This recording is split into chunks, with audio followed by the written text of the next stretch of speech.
Sportskeeda, SummerSlam, Roman Reigns is back, and he's a good guy. Forget about all the evil things he did. Yes. The outrageously tough cookie is back himself. Yes, no, that's what OTC stands for.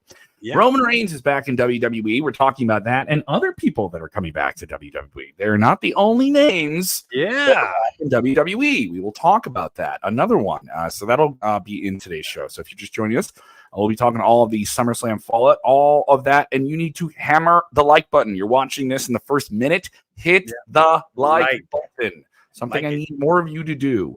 Joe Lowry is with us. What a day, Joe. What a day. What a weekend. What a everything. Huh? Even Sportskeeda, congrats to them. 150,000 subscribers. Yeah. You gotta love it. You gotta love it. What a weekend to have that number break through, by the way. If you want even more SummerSlam content, we'll be talking SummerSlam. Joe, you were quite busy. You did a preview show and a post show with a member of the Bloodline themselves. That's right. Alpha Jr. joined us, and I was trying to plug some information from him. I'm like, come on, tell us, is Roman there? Where is he? You know, and he kept it close to the vest. But he says, look out, there are more Bloodline members on the way. That much I got out of him. So we have more Bloodline members on the way. I know we're going to talk about one in particular, too, that was in Cleveland and somehow didn't even wrestle a match over the weekend like he was supposed to. We will talk about that. I know it's all Bloodline all the time. I think this is just me. I'm so burned out on just talking about one family in wrestling, as if there is, because there's more than one royal family in pro wrestling. Oh yeah. I mean, it's what it is right now. It is the cup of Joe at the moment. It is the flavor of the week. Actually, flavor of the last couple of years. But flavor of the last couple of years. Yeah. But Roman Reigns is back. It is certainly the big thing. In our coverage leading up to SummerSlam, I wasn't against the idea. I just didn't think it needed to happen now. I thought there was other things you could do. But obviously, WWE wants to have something really big in their pocket before football season comes up, and they compete with that media cycle in the United States and other parts of the world. Football season really changes things, and it does. After SummerSlam and me watching the angle, I was like, "Oh, they're reminding you. They're letting you know these big things. Is that something they could have held off on until they went to Netflix? I heard some people say that a couple months ago. We won't see him the rest of the year. But I mean, also another thing that this is the issue that I see, and we'll get into what's next with him. Roman's back. He's going to go after Solo. He cost Solo the title. I did a big video on that. I think 50,000 of you watched me just break down what's going to happen with Roman next. But I'm going to add even more of what I think is going to happen with Roman next. But I want to know what you think, Joe. What do you think is next for Roman Reigns? Because I think there's a lot of creative challenges. Through the roof expectations of what you can do with him now. All right. Well, we know just announced for Roman Reigns. He will be at the Box Center in Tulsa, Oklahoma this Friday night on SmackDown. So that's number one. Obviously, he's listed on the internal roster as a babyface now. So I'm not sure, where does Roman go from here? First of all, where is Paul Heyman? Where's the wise man? Do we get an update from Roman Reigns this week as to what extensive injuries that Paul Heyman suffered at the hands of the Bloodline, specifically Jacob Fatu and so forth? So where do we go with Roman here? We're going to find out a lot on Friday. If there are already advertising today on Monday for Roman's return on SmackDown on Friday before Raw is even aired, it's going to be a big to-do. There's going to be a major thing happening besides Roman Reigns coming back. I think we're going to see another Bloodline member. I honestly think. I think he's not coming alone. He will not be alone. Whether it's Jimmy and Jay, who knows? But Roman Reigns will be back Friday on SmackDown, just confirmed with WWE. So look for him to he won't be arriving alone. When does Roman arrive alone? I was shocked he was alone walking down the aisle this weekend at SummerSlam. So that's what I feel is going to happen. I thought we were going to get Paul Heyman and call Roman Reigns on Saturday night, and then Roman comes back Friday. But I guess that wasn't meant to be. But I'm still concerned. Where's Paul Heyman? Where's the wise man? You're not the only person asking. Matthew Larkin, listening over in the UK, he's sending that comment. Do you think Paul Heyman will come back? Yes, I think Paul Heyman will come back at some point. I think Paul Heyman is that guy you need on TV when Roman's not going to be there. But that's my issue with this, Joe. I'm not trying to be contrarian. I'm not trying to, poo-poo on the party here. Right. But how do you have a baby face that doesn't show up all the time? I don't get it either. I mean, I did the pre-show with Alpha and a lot of people against Roman Reigns coming back so quick, and then for Roman Reigns. I couldn't juggle the chat enough to see what was going on, because there was a lot of people that were back and forth on this. A good guy, Roman Reigns. He's coming back as a babyface. Does he stay a babyface? We went through this 6-7 years ago when Vince McMahon tried to shove babyface Roman Reigns down our face, and we know what happened there. No, but I think it's a different temperature in the wall. Oh yeah, definitely. People that are on board with Roman Reigns as a character and a performer than they were maybe. Right. And I'll be frank, a lot more male segment of the audience that are, I think he's cool now, and they've had that tone change. And then you have a generation of fans who were younger then, that grew up with him, and now they're in their, teens and 20s, and they think he's cool, and they like the Darth Vader thing. But my thing is, how do you sustain that when you're not going to be on TV having matches all the time? Right. I don't know. And it's kind of it's like an Undertaker problem. Sure. You know what I mean? Like there was a challenge with the Undertaker is, how do we keep this guy when we can't have him in the ring all the time?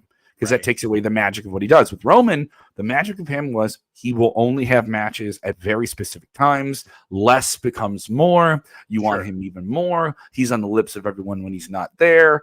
But how do you do? That's a villain. That's a villain. You know what I mean? That's villain. That's villain 101. I'm, for everyone who says, "Oh, he was a dominating." No, he wasn't. He was a chicken shiz villain. He was Ric Flair with the Four Horsemen, having everyone run in and help him win matches. He didn't win a match on his own for 4 years. Right. You got to really reprogram the audience to believe that this guy can win things clean with no one else helping him. If we go back to this whole, I need people to interfere all the time. And I enjoyed SummerSlam. I liked it. It was kind of like a reversal of what you had at WrestleMania with Bloodline rules. You knew you were going to get run-ins. Okay, so you telegraph the run-ins. You didn't telegraph. You tell people run-ins will happen. Right, exactly. Okay, how do they happen, and how do you keep the match compelling? Kind of becomes a challenge because, all right, do the run-ins just become they happen and they affect the match? Right. Is it too predictable? Is it too sucking the air out of the room? I didn't get that case. I don't think this match was better than WrestleMania because WrestleMania was such a special emotional payoff. To me, it was the same exact match as WrestleMania, except just switch up the opponents. You had a Bloodline rules match, and you had the same type of ending. Music hits. It's Randy Orton. It's Kevin Owens, and then of course Roman Reigns. It's the same thing, same exact thing as WrestleMania. I'm not downplaying it. I thought it was a great SummerSlam, 4 out of 5. I gave it overall. But I feel that with the Roman Reigns, and you're talking about the one-offs, the Undertaker-ish type schedule and all that, we can even go as far as say it's going to be like Brock Lesnar type schedule now. I am shocked that he is going to be on SmackDown this Friday so quick, but he has to be. They got to lay out what's the next step for the Bloodline, which we'll find out Friday. And you're right, Kevin. I think we're going to get that periodic appearance by Roman Reigns and so forth. And some people even commenting that John Cena might even be on the radar somewhere down the line. So who knows? That's next year.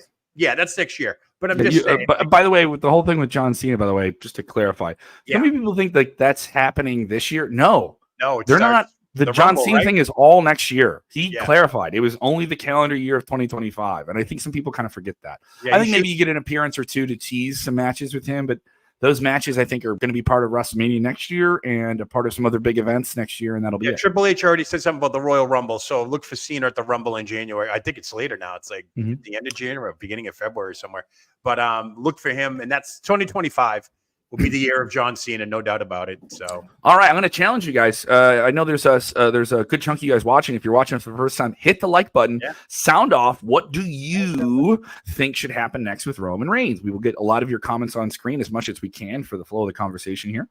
Scott Owens saying he'll stay a villain to everyone else, but a babyface to the new Bloodline. That's challenging. No, it doesn't work for TV guys. You know what I mean? You got to have somebody that plays to the masses, and certainly Roman can do that. People saying this is a setup between Rock versus Roman. Eventually, I think you get to that Rock-Roman match that we haven't had that people wanted. I think that's Cody one was Mania in Vegas right there. I think that one would be Mania in Vegas. Yeah, and Rock wrestles twice. I think Rock will wrestle 2 nights, and he'll do the double duty. A twofer. We get a twofer. Two for the Rock. People saying, how about the Usos return as a tag team with Roman Reigns? A little bit too soon to have the Usos come back together for me. Yeah, Jimmy's not even back. He's not even back on television. Jay's still on, Raw, but he's over. He's over as a solo guy. He is over. You know what? The other interesting thing to me, I don't mean to cut you off, Kevin, was the just announced during SummerSlam was that SmackDown is now moving to the USA Network, which we already knew was happening, but they moved it up to September 13th. That's only 4.5 weeks away. You know what I mean? Hence the Roman return. You got to get the people moved over to the USA Network on Friday nights. And I do think this is a little bit of, hey, Fox, you don't want to be in the WWE business anymore. Look what you're missing. We're going to bring in the biggest name we can think of, and also get your fans reaccustomed to the idea that you're going to be over on the USA Network. An odd place for them to be on Friday nights on cable TV. They're cable TV Friday nights, not the same as network television Friday nights. No, it's different. It is different. I had a feeling they were going to stay on Friday nights, but I thought maybe they would switch it up. But again, they're going to go with what they like. This might change too after a while. Once Raw gets over on Netflix and so forth. And of course, in October, they saw the trailer this weekend, NXT to the CW, October 1st. That's going to change. That's a lot of meaty moves. You got to reaccustom your audience and program your audience for a lot of different things. So, Jim Thorne here, though, getting back to Roman Reigns and the Bloodline. Obviously, he cost Solo the championship here, and Solo with his new Bloodline, as he calls it, the revived version, and Roman Reigns, the original tribal chief. That's what we're getting here. Jim is saying old versus new Bloodline. David is saying as well. To me, this gets to War Games. We're going to get to War Games in Vancouver in November. And you're going to have Roman with one group, and you're going to have Solo with another. So you got Solo. I mean, who goes with Roman Reigns will be the big question. Yeah, Jimmy and Jey Uso, the obvious. Zilla Fatu, the obvious. But talking with Afa Nawaye during the pre and post shows this past weekend on Sportskeeda Wrestling, he's got the Bloodline member. There's a ton of them in the family. A ton of them that are coming up that he says we will be seeing. So there's a lot of Bloodline members. My issue with this is and this isn't to take anything away from the Anawahi family. They've given so much to the wrestling business. And you've had an all Bloodline pay-per-view main attraction before. You did it at Money in the Bank, not this summer, but the summer before. It was very, very special. Sure. Do you need it to be completely just Bloodline people? Is that healthy for the roster as a whole? Yeah. Is it, for lack of a better phrase, tying off talent that could be featured in this that has history with all the players here? You want to get crazy for me? Sami Zayn is no longer the Intercontinental Champion. Yes. If Roman Reigns wants to be a babyface again, and get the people behind him, he needs to make peace with people that he hurt and was evil and manipulative, and kind of like come back hat in hand and say, hey, I did wrong by you. I did wrong by you. You kicked ass and you proved me wrong. And 100. If you could go into this cage match with the other half of my family that are all Godzillas that want to destroy me, that would be great. You like that? That's just me fantasy booking here. It's been 118 days since Roman Reigns has been in a WWE ring, and he's back. And you said it. He's going to have to make amends with some of the people he's wronged over the past 2 years. Especially to make this storyline work. Sure, because this storyline is going to involve a lot of weeks where he's not on TV, and someone's going to have to bump for him, and someone's going to have to take the brunt, the wrath of Solo. Or I'll put it this way: you may see him, and then he gets written off TV again for a while until he can come back. It's also similar to Jey Uso when he was welcomed. You got to prove yourself. You got to prove yourself, and he did. And we all got to the eat. So and it also wasn't just like we trust you right away. So you had to earn that back, and eventually he did. Jesse Hands, do you think Brock Lesnar is coming back anytime soon? No. I think the situation, and I don't mean that negatively, the situation with Brock is tied to that entire legal situation with Vince. I know a lot of people would want him to come back, but also if Brock comes back, I don't think he needs to do any business with Roman. They've done so much together. It's ran its course. There is no other attraction that I feel they can play and be marketed as that would make it special. Also, Brock in a title situation is unnecessary. Brock had a personal issue with another performer, a la what Punk got to do with Drew McIntyre, would be more compelling for his character. So let me continue on here with the topic at hand. I know we're jumping around here. Kenneth to take. Roman Reigns is guaranteed to be a babyface. Just stop it. Oh no, I know he's going to be a babyface. He already is. I'm Kenneth Bolin. I'm not Kenny Bolin, who's a great mind in wrestling. Kenny, I'm not challenging you on this, but I'm not saying it's something. You have 52 weeks of television, 3 hours on a Monday, 2 hours on a Friday. You got a lot of time to tell the story. I don't think you need to flip everything over in one page and then say it's done. Because that's AEW booking, and I don't think WWE's in that. They don't have to do that. The one thing I am afraid with the Bloodline, I just hope it doesn't turn into NWA type NWO. I don't want to see random members. Oh, I'm part of the Bloodline now. I'm part of the Bloodline. We're getting close to it. The end of the NWO with WCW, part of me, that was part of the reason that who killed WCW? The NWO. That's what I was joking about when that series was on this past spring. I just hope it doesn't turn into that. I would hate to see we're that. getting close to it. We're very, very close to that, Joe. And this is no shot at the Anawahis. I think it's a great. I've done an entire 40-minute video on how special that family is. Like generations of dozens and dozens of great men and women who've contributed to the wrestling business, not just as wrestlers, but as promoters and producers and just a supportive family. They're a very, very great family in wrestling. But to the general audience, it eventually you could have diminishing returns just based on perception, just based on the perception of who you see on screen. Jacob Fatu is a special guy. Hopefully he's not injured. There's a chance there's a photograph of him with a boot on, but then you have other people saying it could just be a simple minor injury. Of course, he took that big splash on the table to Cody, was supposed to help, Solo win the title, and then Roman shows up. There's also been a lot of talk of Zilla Fatu, who's another younger member of the family. He was in Ohio. There were some travel issues. He was scheduled for the GCW independent promotion. Was not able to do that due to travel issues, but obviously some people feel he is coming to WWE. Hikuleo from New Japan Pro Wrestling, another member of the Bloodline, the Anoa'i family. Bloodline on television, but Anoa'i family indirectly there. Is he reportedly signed? He looks different, tall guy, leaner, doesn't have the same build as the other guys, but a big man. All right, so you have a big man who's not 6'3", 6'2" at near 275. This guy is 6'6", near 300. A different build, a different look.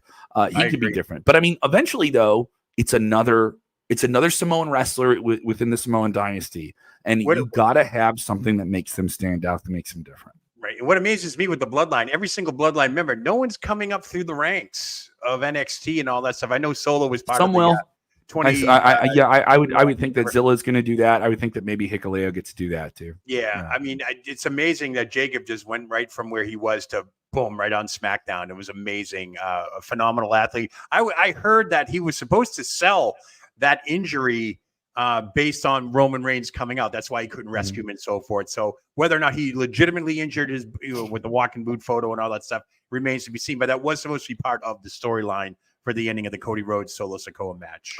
Ozzy here with a $2 super chat. Thank you, Ozzy. I appreciate that. Thank you. We will take super chats and we'll throw them to the front of the line. Obviously, you pay. It's the lightning lane of comments, if you will. We'll still get comments on screen. He says NXT TNA. You're making me change topics. I want to stay on the Bloodline thing here, but you pay $2, you get me to change my mind here. Yeah, it's the number one ADHD pro wrestling talk show right here. Ozzy goes $2 super chat. NXT TNA. Will be on CW October 1st. WWE owns TNA. Well, here's the thing. WWE has certainly been doing this collaboration with TNA quite a bit. You're seeing some, not the biggest, but some. Are you kidding me? Are you kidding me? I believe in Joe Henry. Well, I was going to say, you're seeing Joe to Joe Henry. You're seeing Joe Henry, a huge name from TNA on WWE NXT. You've seen some other names from TNA pop over on WWE NXT, but two different promotions. TNA used to be the AEW, the real challenger to WWE, and they've endured and gone through a lot of tough times and different things. And the pandemic, I think, really, really hurt them. But they've endured as a brand, and they're owned by Anthem Sports up in Canada, and they're on a smaller cable distribution. It's smaller, but it's it keeps a lot of televised, ready talent on TV. And it is a brand that is 20 years old, and that is still special. The endurance is not a sin. Like arguments I had with young people this weekend at Lollapalooza about, well, why is this band? I was like, because they sold 20 million albums. Yeah. That's why they're there. Just because you don't listen to a band doesn't mean that band doesn't have listeners. And I can't think the same way. So for people to say, why is WWE doing this with TNA? It's like, because it gives them depth. It gives them depth. It gives them depth of guys who know how to work on television and frame up to a camera and hold an entrance and do things that maybe some people at NXT are still learning how to do. Even if they are doing it, they're not learning how to do it at the highest level. That's what NXT is. It's on-screen developmental. So you're inserting some talent there. He says that'll happen on October 1st. Yes, it's not that long away. It's less than 2 months away. Yeah, it's coming. And CW, by the way, is a smaller national broadcast network, not on cable, so you can't get this on free TV. And this is the network that used to have a lot of the DC superhero shows. It is a great platform for them to be on. It is a big reach. I do think things change for NXT. You say that WWE owns TNA. I don't think they do. But I've heard people talk about that. They're helping them. They're helping them big time. Absolutely, they're helping. And you know why? Because they're not a direct threat to the WWE because of their television rights. I mean, you barely see them on TV. They're more of a social media YouTube platform now. If you want to see anything TNA relevant, you got to go to social media. So, and of course, WWE loves that. So I think the collaboration, the Jordan Grace crossover, everything has been perfectly timed. Whether or not we see more of it, I don't know. Matt Hardy, things like that. Who knows? Bigger names, maybe. That'd be a good thing.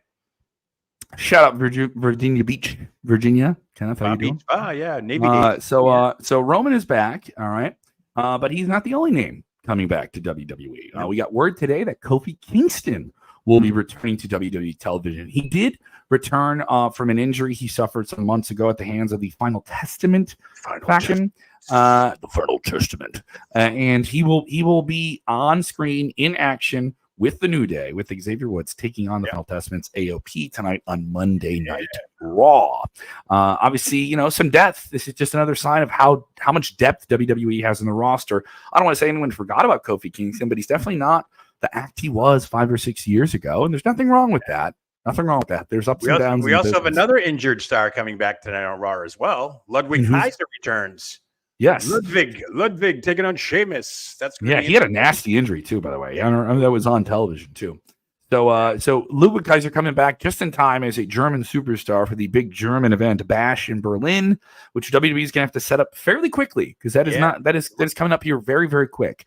That is a stadium level event in Berlin, Germany, another part of WWE's international expansion. So those are the things going on with WWE this week.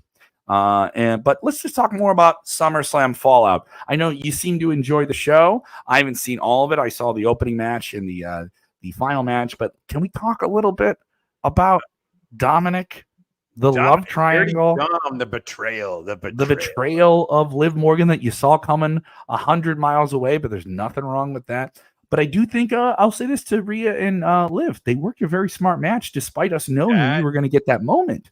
They worked a very technical match based on a shoulder injury, and you had Rhea popping her shoulder back in. Even though it was a work thing, it looked impressive and brutal.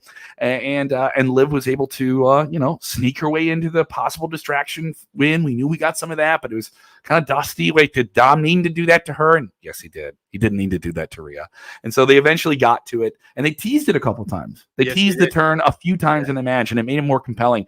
I love this. This is one of the better opening matches on a SummerSlam in quite some time. Yeah, it definitely set the tone, no doubt about it. I mean, I was impressed. Both women who savagely hate each other put on almost like a clinic. They had a beautiful wrestling match. Great storytelling, cat and mouse during the beginning with Liv running out of the ring and Rhea chasing and all that stuff. The Dominic buildup, you knew it was going to happen. You just didn't know when. I was a little confused why Dominic wasn't with Rhea all before a pre-show. We didn't see Dominic until on the way to the ring, which was kind of dumbfounding to me. I would have built that up more. I would have had Dominic with Rhea all the way up until they walked down the aisle. That crucifix driver by Liv Morgan, I must have watched that 100 times. That was an amazing move. Her wrestling skills since last year, I'll even say before WrestleMania, has just gone tenfold. She is putting on a show. But yeah, the biggest cat was let out of the bag with Dominic. We all knew there was going to be a turn. It was how he was going to do it. And I guess, you do it how it all started with a kiss. That 50 million, 60 million view on Raw a couple of months ago with the big kiss by Liv Morgan and Dominic. Well, that was the way. The chair thing, I get it. That he didn't really throw the chair to Liv. He threw it in the ring, a la Becky Lynch style with Liv Morgan back on Raw a few months ago. So I think the real the twist there was he helped her up. And then he kissed her, and Rhea was just in the ring, mortified. And you've seen all the videos backstage of her crying and so forth. So I think it was well played. Great opening match. I heard that opening match wasn't supposed to take place. They switched it up. CM Punk and Drew were originally the opening match, and then an hour before, when the booking sheet came out, they switched those two matches up. So I think they did a phenomenal job with having Rhea and Liv in the Dominic situation start out, because I think a lot of people breathed a sigh of relief after that match because people were very invested emotionally with Dominic and Liv and Rhea, and they didn't want to wait. they didn't want to wait 5 or 6 matches to, know, what's going to happen. So right call. Triple H gave what they wanted. Triple H gave them what they wanted. So Triple H actually gave the fans, sent them home happy, by the way. So it went all around. Great pay-per-view. Excuse me, I have stuff going off on my phone. I don't know why. Shut up. Keep going, Joe. No, so I mean, it was a great to have that match kick off. I'm not sure if CM Punk or Drew would have set the tone the way that match ended and so forth. So I would think great call by Triple H, having Liv and Rhea put on a stellar match, by the way. Like you said, Rhea popping her shoulder out. All that stuff, the crucifix driver by Liv Morgan, the chair, who did Dominic really pass the chair to, that type of thing, Liv using it. And then, of course, Dominic with the helping of Liv Morgan up, the kiss. And then, of course, we get the chicken tender nuggy picture. I don't know if that was later on that night. It was released the next morning, but they look like real homemade chicken tenders, by the way. I'm sure they were at a hotel, but it wasn't the chicken nuggets that we saw on Raw a few weeks ago. Mm-hmm. So, nonetheless, though. Speaking of some spicy moments here, one that we covered last week, and it was quite a thing. I had to do a special show about this just with Bill Apter because it was the talk of the wrestling world when it came out. I think when this came out, I was supposed to be on SiriusXM, I believe this past Wednesday, to play BrainBuster, which is our wonderful daily trivia game that we have at sportskeeda.com. You should go and play it. BrainBuster, a great daily guessing game that we put a lot of time into, but timing and everything is wrestling. So timing of a big breaking news story changes everything. It's Shane McMahon meeting Tony Khan. It is still something that people are talking about. How serious was this meeting? Well, Shane put a statement out to Bully Ray of Busted Open Radio, that same radio show I was supposed to be on that I got bumped from because the story was so big, and I completely understand. And I'm going to be on Busted Open this week. Nice. I believe I'm going to be on there on I think Wednesday or Thursday. I'm going to be on there Thursday. So I'm looking forward to that, and looking forward to asking Bully Ray about this, because Bully Ray got this statement where Shane confirmed they did meet. Right. And he confirmed that they did meet about being in a wrestling family and being doing business with your family and their love for wrestling, and congratulating AEW on their 5th anniversary. And they met. They talked business. Shane McMahon is the son of Vince McMahon. Obviously, the scandal with Vince McMahon aside, you had Tony Khan out there calling him the Harvey Weinstein of professional wrestling, which is a very awful, awful thing to call somebody. Yeah. And obviously, Vince is embroiled in a very, very serious legal situation that I don't need to get into for algorithmic reasons. I don't want our video flagged for that because we're honestly not talking about that. That's there. There's no recent developments with it. It's very sad. It's the proverbial elephant in the room. So yes, it's always going to be there. So I don't have to get into it. But Shane McMahon meeting with him under these circumstances, leaving WWE after an injury in a surprise match, the last few appearances from him in WWE have been noteworthy, but maybe not for the right reasons, whether it was a random injury or some mishandled booking or this or that, or the smell isn't the same as it was on him a while ago. Right. So him going over to WWE, going over to AEW from WWE and being literally born into WWE, is a challenging thing. And what he can bring to the table for them, I think, is much more of a business thing than a performer thing. That's the more I read of it, and the more I talk to people, there's more what I hear that he would not be utilized as an on-screen character. No. The more I talk to people, the more I hear that it would be a business relationship if something does indeed happen with it. And he was involved in a very major streaming deal in China about well over 10 years ago. With a company called You On Demand. And it was one of the first really big on-demand services for China. A lot of American entertainment companies have been trying to break into China for quite some time. And Shane was one of the first guys to really get those type of things going. It is a huge, huge media market that has limited and spotty interjections of Western content into it, depending on what it is. So if he could get them a TV deal in China, it would be massive. I'm not saying that it is, but I'm just purely speculating. So the update on Shane McMahon confirms, there was a meeting. Yes, that photo was meant to get out.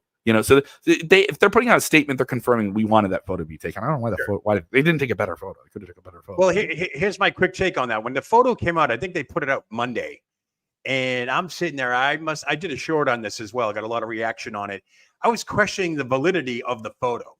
And then as the day went on, Bill Apter said he thought it was AI. I thought it was AI. I thought maybe why wasn't it clear? It looked like it was taken from a television or a conference room monitor type situation. If they really wanted to put a photo out, just put them two together at the table and smile and say, okay, put this out. And then again, here we go. Wednesday night, Wednesday comes along. It's AEW Dynamite. Then same day as Dynamite. They put the photo out on Wednesday. Yeah. The meeting took place on Monday. Yes. And they waited till Wednesday. So I was sitting there going, here we are again. I even mentioned that in my short.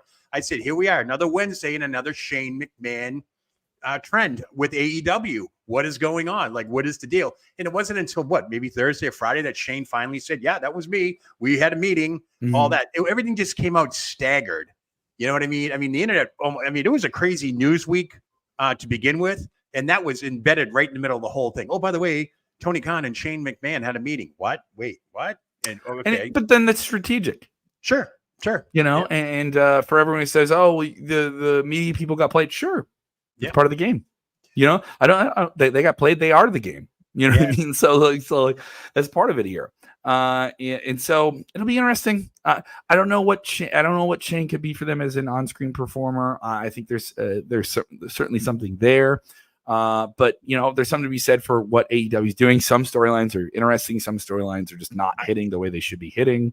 Can I just chime in for 1 second with AEW? I think the one major problem with AEW is just production. It's production. Okay. It's not the storylines are going to be storylines. We're going to get this. Don't forget, AEW was at the top of their game 2021, 22. Something happened afterwards, and I think it really has a lot to do with CM Punk and Jack Perry and the black guy from All In from last year. My take on this, it's just a production thing. Lousy photo finishes, lousy, when the pinfall or the big move happens, the cameras are out of place. There's not enough production. That's the money. That's the money right there. You can sell anything as long as you have the right technology. And I think AEW just needs to up their game. And that's where Shane McMahon could possibly come in. He can give, this is what we did. This is how we do it. Look at WWE this weekend debuting referee cam. What did you think of that? I thought it was good for certain match. Seth Rollins' battery pack fell out, so he just ditched it. Yeah, it was a good debut. Maybe don't have Seth do it, because he's a special guest referee. Storyline issues, it'll be good. I don't think a ref has to have one every single time because they'll wear it out. Big matches. It should be a now and then thing. Yeah. War games. You'll see it. I bet you'll see it again in war games. You get the referee, whatever, because you get TV guys in there. Didn't WCW do this one time? Like they put a camera on a referee. They did something. I want to say they did something like a helmet cam or something. Yeah, they did something like that. So, but back to AEW, they're building to All In. This is coming up here quite fast. This will be in London. This will be the biggest non-WWE wrestling show of the year in terms of attendance. I don't think they'll outdraw what they did last year, but they're going to draw like over 50,000 people for the show. That's they've been doing this for a year. They announced All In right after All In ended, so I think they were trying to push those ticket sales. Yeah, and they did it. They did between, depending on who you talk to, they did very healthy numbers. You have Tony Khan claiming they did the biggest wrestling show of all time, but there's some challenge to that number because he wanted to take away from a WWE number, whatever. Yeah, and yes, Britt Baker will be off suspension by then. She'll be able to attend All In. Yes, so that was a crazy news week last week. Yes, a good news week for them, a bad news week for them because we had that suspension with Britt Baker. So here's the card so far as it comes together. This is coming up here in just a few weeks on August 25th. This will be at Wembley Stadium in London. Wembley, yeah. Oh, yeah. The city. Timeless Tony Storm with Luther in her corner will take on the glamour of Mariah May. Mariah May turning on her. That'll be for the AEW Women's World Championship.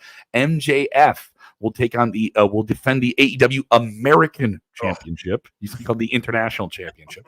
He'll take on Will Ospreay. Of course, Will Ospreay will have a lot of his homeland supporting him there in England. Yeah. Jack Perry, who is the AEW TNT champion, will take on Darby Allin. I assume they will make some reference to CM Punk in the glass, and there's no way they're not going to. And I assume that match will have some gimmick added to it. There's no way they're not doing a big stadium show like they did last year. They did a ton of gimmick matches, and there'll be a high profile bump too by Darby Allin. Yeah, there's no gimmick matches on this show. Surprisingly, looking at the card, there's no like hardcore match or anything like that. Usually, you have a big stadium show, you have something like that kind of takes it out of the ring because the space is so big.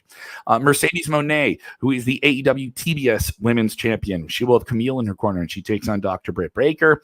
And then Swerve Strickland, the AEW World Champion, will take on Bryan Danielson in a title versus career match. If Danielson loses, he will retire from in-ring competition. I would say that is the most compelling element that has been added in terms of a storyline to the show, along with MJF and Will Ospreay, who had that phenomenal TV match. MJF may not wrestle that much, but when he does, it really matters. And they had an hour-long draw on television. Absolutely fantastic match. Great match. So, I mean, they got some really strong stuff up at the top. I'm not feeling Mercedes Moné and Britt Baker as much as I would want. I was there when they started this thing and Britt came back and did that revelation, but I really thought it's lost momentum since then. Sasha Banks, aka Mercedes Moné, does not feel like the star she was when she came into AEW, let alone the star she was when she left WWE. I'm not saying it's bad. There's just something off. I don't know what it is. I'll tell you, Kevin, she's just not a good promo person.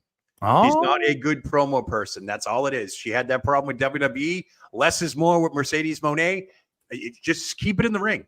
Do your little 1 minute thing. Don't give us, CEO, it's time. Like, I mean, her voice, nails down a chalkboard. Doesn't work for you, huh? I'm having a hard time. She's treating the TBS championship like it's AEW women's world title. And it's like, come on. I mean, really? Are we going to go down this route now? It's a secondary women's champion that was gifted to Jade Cargill a couple of years ago. So, I mean, I don't know. I just feel that less is more with Mercedes Moné. Just stick to that 1 minute promo and you'll be all set. Don't be having these 2-3 minute shticks. She was never good at it with WWE, and it's not a knock on her. Everyone has their strong and weak points. Keep with the strong points. She's a great wrestler. She's a good draw. Just tone it down on the promos and we'll be all right. Joshua agreeing with you. Joe is correct. Mercedes needs to go back to school for promos. Ouch. I'm not going to say that. I don't exactly agree with you, Joe, but I just think there's just something off in the presentation. It feels like could be a production thing, like I was talking about. This is where they need I don't know what it is. I thought this person was going to be a massive draw, a real game changer when she came to All In Wrestling. I'm not feeling that. I want to know what it is, and maybe that's something you guys know, and maybe I'm wrong about it. I don't mind being told I'm wrong. Not a needle mover. That's what they need. It's not. So that is what they have going on. We have a whole lot going on. BrainBuster, new game for you to play every single day at Sportskeeda.com. Yes, we'll have all the SummerSlam fallout interviews. By the way, from SummerSlam are up on the Wrestle Binge channel. Our very own Dr. Chris Featherstone and Bill Apter got to speak with all of the big names. Bailey, Rhea Ripley spoke with us. Those interviews are up now. I have to also update our podcast feed. I'm behind on that, so I'll get on that. Get with the program, man. Sorry, I had this thing called Lollapalooza all weekend. All right, so I'm 182, baby. Blink 182, they were amazing. They were great. They were good. Were they good? They just got out there and were total smartasses for like 90 minutes. It was great. The Killers the night before were the band of the weekend. I think they stole the weekend from me. So a whole lot going on. I'm quite busy, sweating it out here in Chicago. Going to be in Madison, Wisconsin with Roast Battle Chicago, part of Madison Comedy Week. On Thursday, we'll be at Comedy on State, one of the best comedy clubs in the country. You can get tickets at rblchicago.com. We just dropped a brand new full free comedy special on YouTube. Just search Roast Battle Chicago and subscribe to our YouTube channel there. We just did the Roast of Tito, one of the top roast battle comedians in the country, that is up for free. Over an hour for free on YouTube. So go watch that. Yeah. Joe, what about you? You're busy, bud. Yeah, I got busy stuff going on. Sportskeeda has been calling me daily. So be on the lookout for that. You'll probably see my mug on a lot more programming coming up, which is a good thing. Yeah. You can also catch my my award-winning shorts and, of course, my daily uploads and weekly content over on my YouTube channel, Ringside with What a Day, Joe Lowry. You can check that out. Viewership skyrocketing. And, of course, membership is skyrocketing, subscribership, and that's free as well. So head on over there, take a look at that, take a peek around. I just put up a great short this morning. It's doing extremely well. Is Stephanie McMahon coming back to the WWE? That's a big question. We're seeing a lot more of her, even though Triple H commented this weekend that she loves the business. And right now she's not there in an official capacity, but he didn't rule out, he didn't confirm nor deny that Stephanie McMahon may be back with the WWE. So check that out. Ringside with What a Day, Joe Lowry, YouTube. You had to bring that up at the end of the show? Now I want to talk about it. All right. I'm going to have to go watch your video. Take a look. It's 35 seconds that will change your life. 35 seconds will change your life. Look at the hard sell. Look at you. Someone's been working in broadcasting. Yeah. So go check out all that different content. Operators are standing by. Call the number on your screen now. Can you tell I've been watching Mary Tyler Moore reruns every night? Oh, God. I'm Ted Baxter. Ted Baxter, yes. So thank you guys so much for supporting everything we do. Remember, when watching wrestling, please do the most important thing. It's very critical. Please just enjoy wrestling.